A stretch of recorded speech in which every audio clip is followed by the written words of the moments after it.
Good evening. Now you're adrift in a sea of lights, a foolish villain in an endless chapter. The demons riding behind your eyes, a simple shadow we can fight together. I'll never walk away. Let's kill something. Hey, I'm Radio Award and welcome to my review for Thor: The Dark World. Just got back from seeing this movie at the cinema. I have my ticket to confirm it. There you go. Awesome stuff. I'm not going to say, another great Marvel movie. Yet again, this beats Iron Man 3 way out the park. Thor's a big open world, it's a great character. Loki's back, a great villain, Chris Hemsworth. What's not to enjoy? So let's talk about Thor: The Dark World.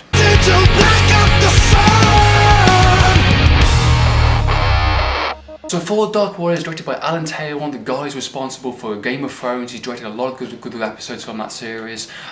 Perfect directing choice to do a kind of intergalactic kind of Viking movie. The first one was done by a very well done Shakespearean director. He did a very good job in the first movie. Of course, Joss Whedon had his touch upon the Avengers, and now we have like a Game of Thrones director that does a very well done action sequences, Viking, you know, kind of medieval type stuff, and he does it really well. The intergalactic space stuff, just fantastic. It looks visually fantastic. Great directing work, really good written work also. One of the things I absolutely love about this movie is that instantly the mixture of comedy / action.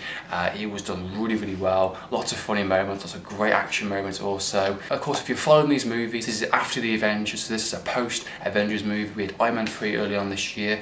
We've got Thor, got Captain America next year, and Guardians of the Galaxy. So this is interesting to see Thor's kind of point of view this time around after the Avengers, with having Loki in custody in prison and all that type of stuff. And yeah, some interesting things happen in this movie, which is a really worthwhile sequel, and it's a good little after Avengers kind of tributes and kind of winks here and there kind of thing. So good stuff. The storyline for this movie follows Chris Hemsworth's character, a dark elf, a villain that's been asleep for thousands of years. He wants to destroy the universe and wipe it clean from this kind of dark energy that he once tamed, and he manages to find it again, and he kind of sends kind of Asgard and Thor into kind of a personal journey by certain things that happen during the movie, and by doing so he manages to reunite with Jane Foster, the love interest from the first movie, and certain things happen which makes him to team up with Loki into stopping this kind of dark elf, this kind of villain for our movie, from stopping destroying the universe in a sense. Now I have to say straight away, this is a really well done movie. Marvel yet again have pulled it out of the bag.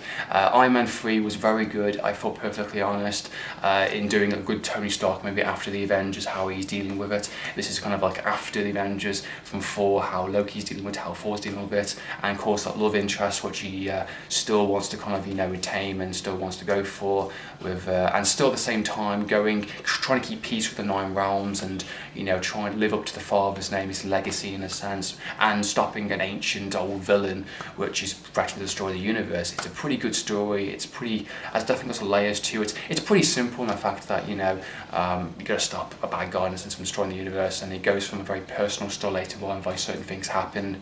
Of course, no spoilers, of course. I've got to say there was definitely one or two surprises in this movie which you will not be disappointed. There's a couple of things which I definitely was not expecting to happen. I'm very happy. There's a couple of cameos from certain people which I'm not going to say, but you will not be disappointed for sure. It's really well done. The cast in this movie are really fantastic. Everyone did a smashing job. They got Chris Hemsworth in this movie, of course, playing Thor.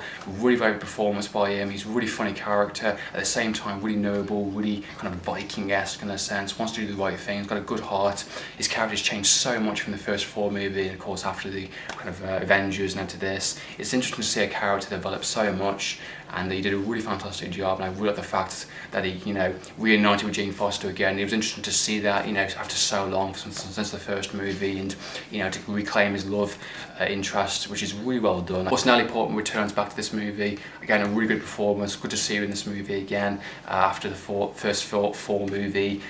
She's really funny also. I really liked how she went to their planet Asgard and see their realm and their world and that type of stuff, and she was definitely really invested in this movie. She wasn't the type of character that just kind of jumped in and just kind of like, oh, I'm back kind of thing, She had a purpose, there's a reason for her to be in this movie, and she was definitely in a lot of worthwhile scenes, and I really liked her performance in this movie a lot, and I really liked how they interact. Chris Hemsworth in this movie, playing the Dark Elf, our main villain in this movie. I really like him as an actual actor. I think he's really great. I love him in all the movies he's done. Of course, Doctor Who, Shallow Grave, 20 Days Later. He's a great actor. My only problem with him in this movie is the fact that I don't think he's really intimidating or really menacing. He's a very straightforward villain, like, I'm practically going to go and destroy the universe, going to wipe it clean. But one of the things that I was kind of lacking in the movie was like his kind of, motivation maybe? Like, why does he want to do this so much? Is he just in his pure nature to destroy the universe? He's had enough of the universe so much. We never really got to see that side of it, in a sense. Like,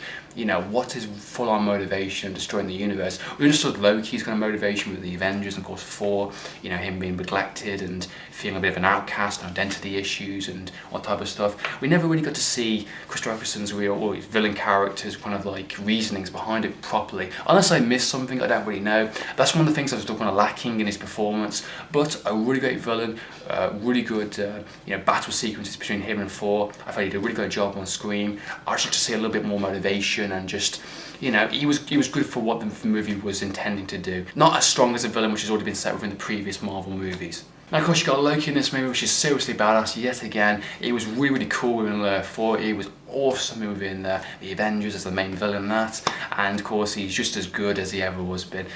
Really great actor who plays him, really great performance. I really love the dialogues between him and Thor. I really like how they kind of play upon his kind of mischief and his abilities, kind of like transform into people. I love the idea of that.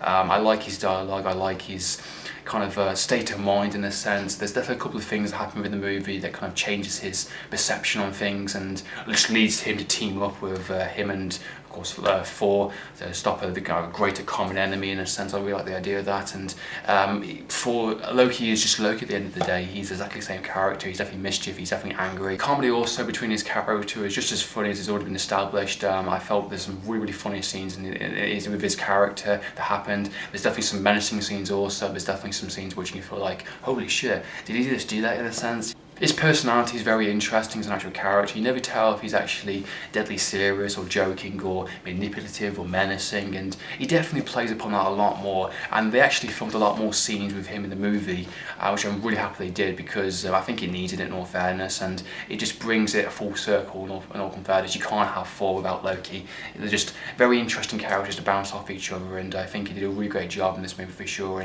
So if you're a Loki fan, you won't be disappointed. There's lots of him in this movie, and he definitely has some really fantastic scenes in this movie, and definitely some good comedy value. The action scenes in this movie are really well done, very Star Wars epic open world kind of galactic feel, definitely for sure. I love the kind of the ground stuff, the medieval kind of Game of Thrones style, sword fightings and hammer and all type of stuff. Then go into like the intergalactic type stuff with the spaceships and all that type of thing. It was just really open, it was fantastic, and you can definitely tell this was a big open world, and I think it was done really appropriately. CGI was fantastic. The action scenes were really well done, very believable, interesting choices. The third act, I think, was especially fantastic, with the level of action that was happening between, of course, within the villain's character and Thor, and what's going on around them.